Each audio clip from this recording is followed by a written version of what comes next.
Hello and welcome friends, स्वागत है आपका all India TET institute YouTube channel पर। आज के इस वीडियो में हम बात करने वाले हैं डॉक्यूमेंट सत्यापन से महत्वपूर्ण अपडेट के बारे में। ये अपडेट नहीं, ये एक महत्वपूर्ण सावधानी है जो आपको रखना है।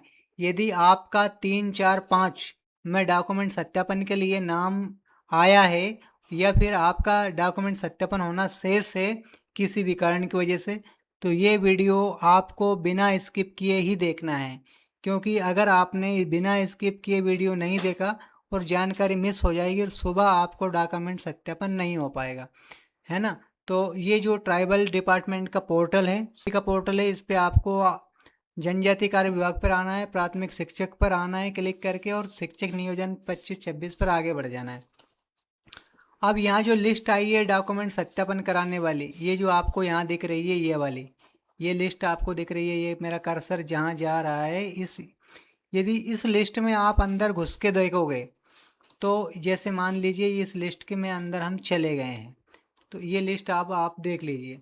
अब इसमें इम्पोर्टेंट सूचना ये है आपके लिए कि आपका होम डिस्ट्रिक्ट सत्यापन डिस्ट्रिक्ट नहीं है। इस बात को क्लियरली समझ लीजिए।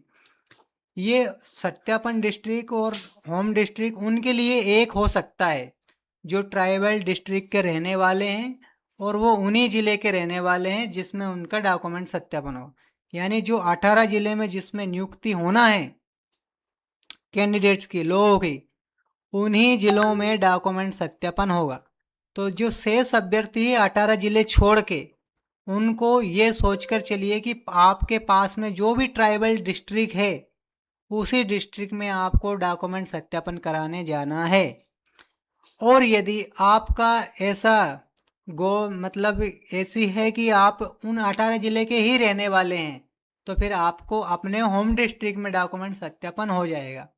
ठीक है, तो ये एक बहुत इम्पोर्टेंट बात थी। इस लोगों को ये आपको किसी भी यूट्यूब वीडियो पे ये पकड़ में नहीं आ रही होगी, और ये अलग तरीके से सूची जारी हुई। तो कोई कैंडिडेट है और इनका नाम ये है, और इनका रतलाम जिला इनका आवंटन हुआ है डॉक्यूमेंट वेरिफिकेशन के लिए। तो ये इनका 4 तारीख में होना है और 11 बजे से ये होना है। लेकिन अभी अभी इन्होंने इस लिस्ट को चेंज कर दिया।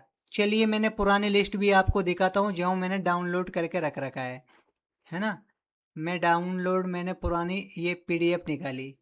अब मैं सेम उसी नंबर पर लेके चलता हूँ आपको, 237 नंबर पर। ठीक है, 237 नंबर आ चुका है। 237 नंबर, इसको मैं हटाता हूँ। और 237, ये 237 है। अब ये सीरियल नंबर है, ये कैंडिडेट का नाम है, और नाम होने के साथ साथ उनका ये गेस्ट में नहीं है, तो ये इसमें कॉलम में आपका एन लिखा हुआ है, नील लिखा हुआ है। और इनका जो डिस्ट्रिक्ट का कोड है वो 33 है। ये राजगढ़ के रहने वाले हैं, और इनको जो डिस्ट्रिक्ट जो अलॉट हुआ है वो हुआ है रतलाम, वो 4 तारीख में। ये सेम वही डाटा है। अभी ये लोगों की कन्फ्यूजन की वजह से शायद मुझे ऐसा लगता है इस पीडीएफ को सुधार कर री अपलोड कर दिया गया है। तो आई होप ये बहुत अच्छी अपडेट है आपके लिए। लेकिन ये मैंने पहले ही डाउनलोड कर लिया था जो वीडियो बनाने से पहले, और ये कन्फ्यूजन था जो मैं आपको बताने वाला था, इतने में इन लोगों ने अपनी जानकारी अपडेट कर ली। देखो पुराने पीडीएफ में ये था कि इसमें सीरियल नंबर है, एप्लीकेशन नंबर है, और कैंडिडेट का नाम है, और कैंडिडेट गेस्ट है या नहीं है वो जानकारी है। फिर कैंडिडेट ओपीटी डिस्ट्रिक्ट, ये वो है डिस्ट्रिक्ट कोड जो आप जिस ज़िले में रहते हैं और उस ज़िले का ये क्रमांक है। और जो आपको जो होम डिस्ट्रिक्ट था आपका, वो आपका इस कॉलम में आपको मिलेगा, कैंडिडेट ओपीटी वेरिफिकेशन डिस्ट्रिक्ट। और इसके बाद में document verification district given by department. तो ये जो आपको ऊपर विभाग से आपको ये अलॉट किया गया है, और ये वेरिफिकेशन की डेट है और ये वेरिफिकेशन का टाइम है। तो ऐसा कुछ भी नहीं है कि वहाँ आपको इस 1 बजे पहुँचना है, 2 बजे, 11 बजे से शाम 6 बजे के बीच कभी पहुँच जाना। और ये वेरिफिकेशन कार्यालय का नाम है और ये वेरिफिकेशन कार्यालय का एड्रेस है। तो इस तरह ये पूरा इस पुराना पीडीएफ था। तो मैं सोच रहा था कि ये कैंडिडेट के बीच में बहुत सारा कन्फ्यूजन पैदा करेगा। इस कन्फ्यूजन को दूर करने के लिए मैंने ये वीडियो बनाया है। तो ये क्लियर उन्होंने ही कर दिया है, तो ये बहुत अच्छा अपडेट है। साथ ही साथ आप एक बार फिर से अपने डॉक्यूमेंट को रीअरेंज कर लीजिए 3-3 सेट में। आपको 2 सेट मांगा है, जैसे आपने देखा है कि जो नोटिफिकेशन आया था उस नोटिफिकेशन में आपसे 2 सेट ही मांगे हैं डॉक्यूमेंट वेरिफिकेशन के लिए, लेकिन आप एक्स्ट्रा एक सेट और बनाइए, 3 सेट, वो अपने पास रहेगा। जब भी आपको जहाँ भी डॉक्यूमेंट मांगा जाएगा तो आपको याद रहेगा कि आपको ये आपने डॉक्यूमेंट लगाया, तो उसी फाइल से फोटोकॉपी करके फिर से फाइल बनाकर आप अगले कार्यालय में जमा करते जाइए, क्योंकि स्कूल में, संकुल में और कभी कभी बीओ ऑफिस में भी मांगा जाता है। तो ऐसे बहुत सारी फाइलें लग जाती है। ऐसे वेरिफिकेशन के टाइम पे तो 2 ही फाइलों की ज़रूरत है, लेकिन आगे और प्रक्रिया बढ़ती तो आपको और भी फाइलों की ज़रूरत लगने वाली है। तो इसलिए मैं बता रहा हूँ आपको कि 3 फाइलें में आप डॉक्यूमेंट बनाइए। तो अपना डिस्ट्रिक्ट आप चेक कीजिए और सुबह की तैयारी कीजिए, क्योंकि अभी किसी को आज रात में ही निकलना है, सुबह आपको डॉक्यूमेंट वेरिफिकेशन सेंटर पहुंचना है। तो बहुत ऐसा लगता है कि किसी को अभी ट्रेन होगी नहीं होगी, बस होगी नहीं होगी, कभी खाना बनाया नहीं बनाया, कपड़े लत्ते, बहुत सारा झंझट झमेला, ऊपर से आपको तनाव है कि सुबह मेरे साथ में कार्यालय में क्या होगा क्या नहीं होगा। तो आपके साथ में कार्यालय में कुछ नहीं होने वाला है। जो पत्रक इसमें दिया गया था डॉक्यूमेंट अपलोड करके, और एक जो जनजातीय कार्य विभाग में तो ये उपलब्ध नहीं है, लेकिन डीपीआई में ये उपलब्ध है। तो जैसे आप ये मुख्य पृष्ठ पर जाते हैं और उसके बाद में एक जो पीडीएफ है वो भरकर उसमें क्रम में जैसे डॉक्यूमेंट दिया गया है वैसे ही आपको वो भरकर ले जाना है।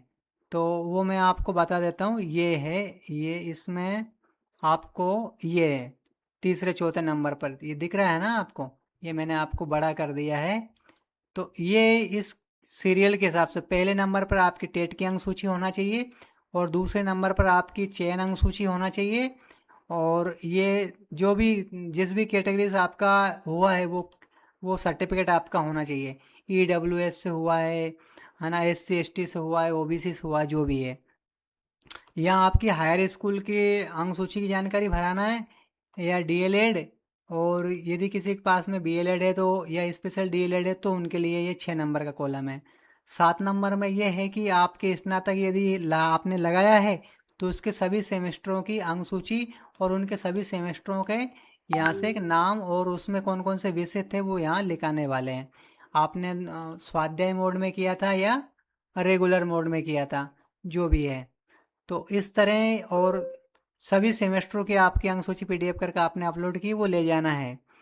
आते शिक्षक का यदि आपके पास प्रमाण पत्र हैं तो वो सारे सत्र के इस हिसाब से 1 2 3 4 5 6 जो भी है भर दीजिए, कुल दिवस है भर दीजिए। आपका दिव्यांग से 40% से ऊपर का सर्टिफिकेट यहाँ मांगा गया है और परमानेंट वाला मांगा गया है। और रोजगार कार्यालय का पंजीयन आपको ले जाना ही है, ठीक है। और जो अगर आपने एनसीसी का सर्टिफिकेट आपके पास है और उससे आपको बोनस अंक प्राप्त हुए हैं तो वो सर्टिफिकेट आपको ले जाना है। और ये सारे सर्टिफिकेट जितने भी हैं और जो डॉक्यूमेंट आपके अंक सूची है वो मान्यता प्राप्त बोर्ड यूनिवर्सिटी से होना चाहिए, सक्षम अधिकारी द्वारा जारी होने वाले सर्टिफिकेट्स होने चाहिए। तो इस तरह से ये पूरा भर के इसी क्रम में आपको डॉक्यूमेंट जमाना है। तो आई होप यदि इस क्रम में आपके डॉक्यूमेंट जमे हैं, उसी क्रम में ओरिजिनल जमे, उसी क्रम में फोटोकॉपी जमी है, और आपके सभी में नाम, पिताजी का नाम, डेट ऑफ बर्थ एक जैसे है, तो बिल्कुल पैनिक होने की ज़रूरत नहीं है, तनाव में जाने की ज़रूरत नहीं है। आप सेंटर पहुंचिए, किसी का सुबह सेंटर है और थोड़ा दूर का ज़िला मिल चुका है, और यदि समय लगता है पहुंचने में 5-6 घंटा तो आप रात में निकल लीजिए, बस से, ट्रेन से, जैसे भी हो वैसे आप अपने वेरिफिकेशन सेंटर तक पहुंचने की कोशिश करिए। और हम उम्मीद करते हैं कि आप सफलतापूर्वक डॉक्यूमेंट सत्यापन करा पाएंगे, और आपको अग्रिम बधाइयाँ, शुभकामनाएं कि अब आप एक टीचर के मुकाम पर पहुंचने वाले हैं। साथ ही साथ जो ट्राइबल डिपार्टमेंट वाले जो हैं उनके लिए ये मैं जानकारी बता रहा हूँ, और जो लोक शिक्षण संचालनालय वाले हैं, डीपीआई वाले, तो देखो आपकी तो स्कूल जारी हो गई है बहुत सारे लोगों को, और बहुत लोगों को जारी होना बाकी है। बहुत से लोगों को डिस्ट्रिक्ट के जो NIOS वाले हैं उनको 3 तारीख में DPI कार्यालय बुलाया है, तो आप वहां जाना बिल्कुल मत भूलिए और अपना पक्ष आप बिल्कुल मजबूती से रखिए। और यदि आप अपना पक्ष रखने में थोड़ा सा हिचकिचाहट महसूस करते हैं तो एक छोटी मोटी फीस लॉयर को भरिए, एडवोकेट को भरिए, वो उनको लेकर जाइए और एक जो भी आपका जो भी कारण है, जिस अपात्र के संबंध में आप दलील देना चाहते हैं कि इस वजह से मैं पात्र था और आपने अपात्र कर दिया, उसका एक सर्टिफिकेट वगैरह बनवा कर ले जाइए। तो इस तरह पूरी भर्ती प्रक्रिया ये इस तरह चलने वाली है। तो मुझे उम्मीद है कि ये वीडियो सारे यूट्यूब वालों से ज़्यादा आपके लिए हेल्पफुल साबित होगा और सुबह आप सफलतापूर्वक डॉक्यूमेंट सत्यापन करा पाएंगे। वीडियो अच्छा लगा तो लाइक करना बिल्कुल ना भूलिए, एक प्यारा सा कमेंट कीजिए। अभी तक आपने चैनल को सब्सक्राइब नहीं किया है तो चैनल को सब्सक्राइब कर बेल आइकन को दबा लीजिए। ये चैनल आप सभी लोगों के लिए समर्पित है और खासकर उन लोगों को समर्पित है जो टीचर की फील्ड में काम करना चाहते हैं और जो एक टीचर की कम्युनिटी से जुड़ना चाहते हैं। ठीक है, तो मिलते हैं अगले वीडियो में, तब तक के लिए जय हिंद, वंदे मातरम।